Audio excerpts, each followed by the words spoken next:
ایک حدیث پاک میں فرمایا کہ جو لیفٹ سائڈ والا فرشتہ ہے وہ رائٹ سائڈ والے فرشتے کا ماتحت ہے. رائٹ سائڈ والا نیکی لکھتا ہے، لیفٹ سائڈ والا گناہ لکھتا ہے. جب بندہ گناہ کرتا ہے تو لیفٹ سائڈ والا پوچھتا ہے کہ میں لکھ لوں، وہ کہتے ہیں انتظار کرو.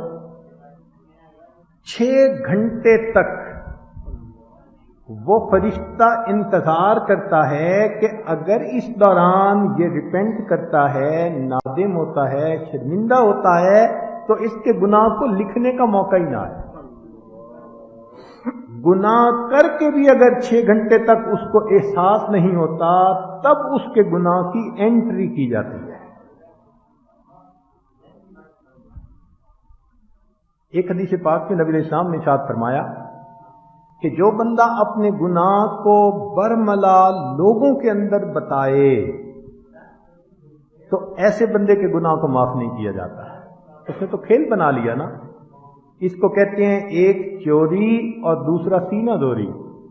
بعض لوگ ہوتے ہیں نا دوستوں کی محفل میں بیٹھ کے اپنے سیاہ کارنامے بتاتے ہیں، ہم نے یہ کیا، ہم نے یہ کیا. تو اول تو گناہ کیا، دوسرا پھر لوگوں کے درمیان بیٹھ کے اس کے تذکرے کیے. تو ایسا بندہ اس کے گناہوں کو معاف نہیں کیا جائے گا. حدیث پاک میں ہے کہ جو دن کے فرشتے ہیں وہ نرم ہوتے ہیں اور رات کے فرشتے سخت ہوتے ہیں، گرم ہوتے ہیں. یعنی دن میں غلطی کر جائے تو چونکہ کاروبار ہے، کام ہے، تو وہ فرشتے نرمی کرتے ہیں ذرا، اور اگر رات میں کرے تو فرماتے ہیں یہ تو تیرے اور تیرے رب کی عبادت کا وقت تھا، اس عبادت کے وقت میں تو نے گناہ کرنے شروع کیے تو رات کے فرشتے اس کا گناہ لکھنے میں سختی کرتے ہیں. ابن عباس انہوں نے اس کو روایت کیا، کنز المال کی روایت ہے. ایک حدیث میں ہے کہ جو بندہ گناہ کر بیٹھے مگر گناہ کر کے اس کے دل کو یہ محسوس ہو میں نے اچھا نہیں کیا، میں نے برا کیا، مجھے نہیں کرنا چاہیے تھا، تو اس قسم کی اگر سچویشن اس کی فیلنگ اس کے دل کی ہے تو حدیث پاک میں ہے، عائشہ رضی اللہ عنہ فرماتی ہیں نبی علیہ السلام نے فرمایا کہ ندامت دل میں آنے پر توبہ سے پہلے اللہ اس گناہ کو معاف کر دیتے ہیں.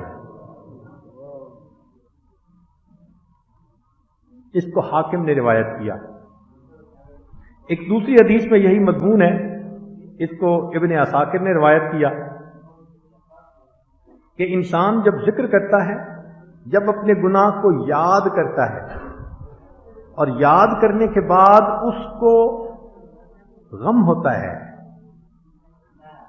حزن ہوتا ہے اس کے دل میں گناہ کو یاد کر کے، تو اس افسردگی کے اوپر بھی اللہ اس کے گناہ کو معاف فرما دیتے ہیں. ایک حدیث پاک میں نبی علیہ السلام نے ارشاد فرمایا، اس کو کنز المال میں روایت کیا، امام بہقی نے بھی روایت کیا کہ انسان کے لیے ضروری ہے کہ وہ اللہ سے اپنے گناہوں کی تنہائی میں معافی مانگے. جو تنہائی میں اللہ سے فریاد کرتا ہے اللہ اس کی فریاد کو قبول فرما لیتے ہیں. ایک حدیث پاک جس کو حکیم ترمذی نے روایت کیا اپنی کتاب میں، انس رضی اللہ تعالیٰ عنہ فرماتے ہیں کہ نبی علیہ السلام نے ارشاد فرمایا کہ جو بندہ مجھ سے معافی مانگتا رہتا ہے میں اس بندے کے گناہوں کو معاف کرتا رہتا ہوں.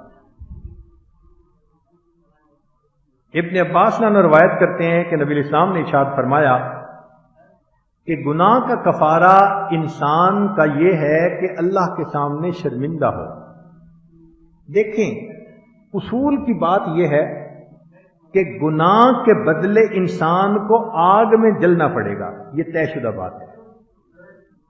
گناہ کے بدلے دیکھیں نا، جو بادشاہ کے حکم کو توڑے تو سزا تو ملتی ہے، تو گناہ پہ سزا تو ملنی ہے، آگ میں جلنا ہے.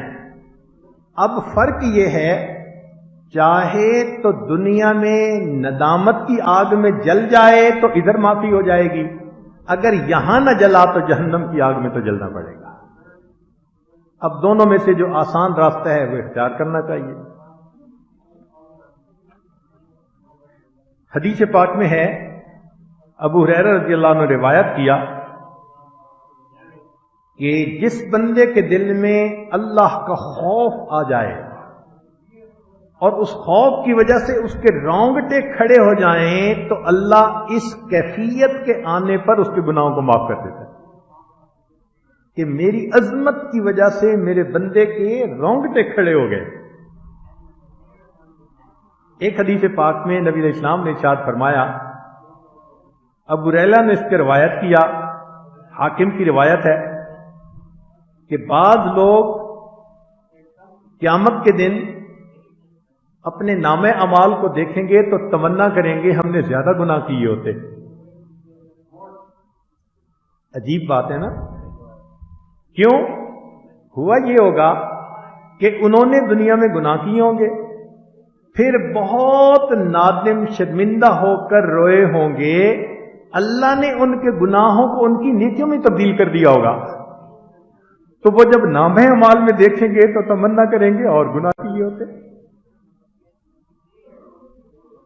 اس لیے حدیث پاک میں ہے، ابن عمر رضی اللہ عنہ نے فرمایا، ان اللہ تعالی لینفع العبد بالذنب یذنبہ، کبھی کبھی اللہ تعالیٰ بندے کو اس کی گناہ کی وجہ سے بھی نفع پہنچا دیتے ہیں، یعنی وہ معافی مانگتا ہے اور وہ اس کے لیے نیکی بن جاتا ہے۔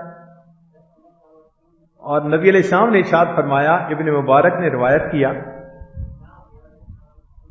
کہ بسا اوقات بندہ گناہ کرتا ہے اور اتنا اس پر نادم ہوتا ہے کہ وہ گناہ اس کے لیے جنت میں جانے کا سبب بن جاتا ہے۔